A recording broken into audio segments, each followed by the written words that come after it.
You are looking at Julian's pronunciation guide, where we look at how to pronounce better some of the most mispronounced words in the world, like this other curious word. But how do you say what you're looking for today? Let's learn once and for all how to pronounce this name, a name of Hebrew origin and a biblical name. If you want to learn more confusing names from the Bible, make sure to stay tuned. In Hebrew, the pronunciation would be Uriah, but in English, this name is normally pronounced as Uriah. Uriah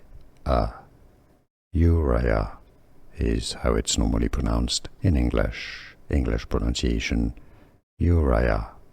And now you know.